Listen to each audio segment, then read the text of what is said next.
Congresso Nacional está no centro de um debate que pode impactar diretamente o futuro de milhões de microempreendedores individuais. No Brasil, 3 projetos de lei em tramitação propõem a elevação do limite de faturamento anual das MEIs, atualmente fixado em 81 mil, para valores que variam entre 120 mil e 130 mil.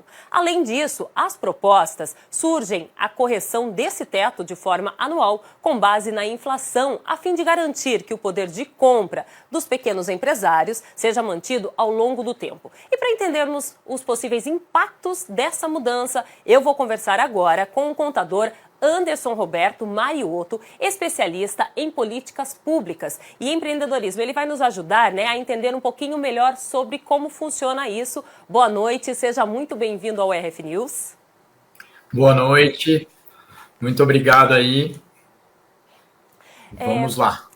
A gente acabou de ouvir aqui, com a repórter Cassiane Alves, nesse contexto de mudanças do cenário econômico, ela trouxe para a gente dados interessantes que, de acordo com o levantamento, o número de pessoas que pediram demissão bateu aí um novo recorde agora em 2024, É um dado alarmante e que a cada 100 pedidos de demissões, 30 são de jovens entre 18 e 24 anos e que representa aí um número expressivo desse total. Isso certamente tem a ver com o cenário econômico e crescente interesse pelos jovens pelo empreendedorismo. Como que você avalia essa relação entre essas estatísticas e o impacto desse teto de faturamento para as MEIs? Qual que é o impacto que ele pode ter no futuro nos pequenos negócios aqui no Brasil?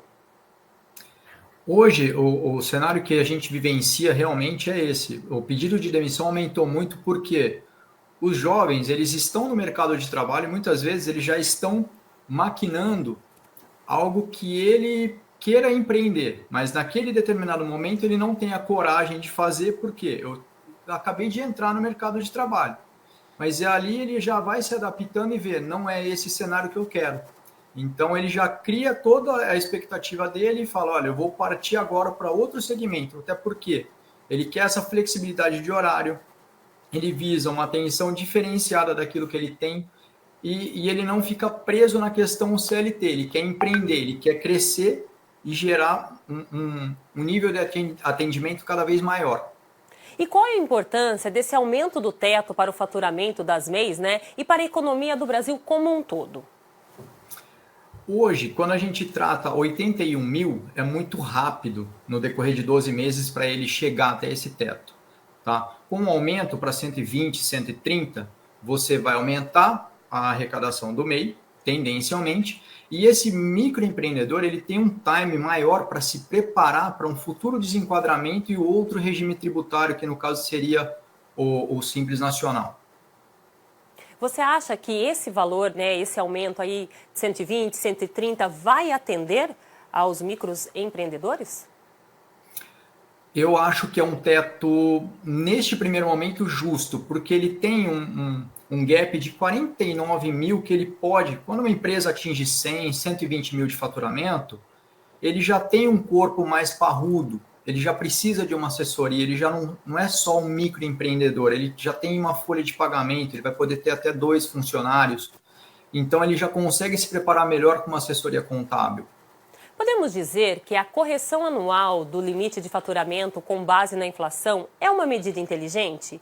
Se sim, quais os benefícios que isso trará às MEIs ao longo prazo? Eu acho que é interessante essa correção, porque ele não perde o poder de compra e essa atualização ela é justa para com os empresários, porque muitas vezes ele fica ali limitado num teto de faturamento e com medo de sair daquele regime tributário. E essa correção ela tende a flexibilizar melhor o enquadramento dele e o posicionamento. Esse regime não é interessante, vamos estudar outro regime tributário. Muitas vezes elas têm aí ultrapassado esse limite atual de 81 mil sem muitas vezes querer, Quais as consequências desse descontrole financeiro para os empreendedores e como a nova medida pode ajudar a minimizar esses riscos? Hoje o que a gente vê muito é a questão do cara chegar e falar para nós, o empresário vem e fala, olha, eu não consigo emitir a nota, e aí a gente vai ver ele perder o enquadramento do MEI porque ele ultrapassou o limite e nem fez o controle. Justamente porque esse 81 mil, penso eu que é muito raso. Então, ele vai no piloto automático e ultrapassa. Quando vem para cá, existem obrigações acessórias a serem feitas, ele toma penalidade junto ao fisco com multas, ele precisa entregar uma série de declarações que para ele não é viável. E aí assusta. Por isso que essa mudança, ela tende a formar um microempreendedor melhor, uma visão melhor de mercado e para onde eu quero ir. E na sua opinião, o aumento do limite de faturamento pode incentivar mais pessoas a se formalizarem como MEIs?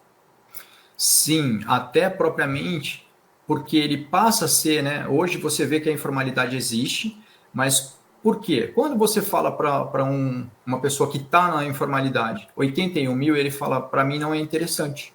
E aí, quando você vê um teto de até 10.800 e ele pode se formalizar, ser um contribuinte ativo da Previdência Social, ter todo o respaldo do INSS, ele pode complementar, ele recolhe os seus impostos, ele pode ter o seu Prolabore, então isso acaba facilitando para ele e dando melhores condições.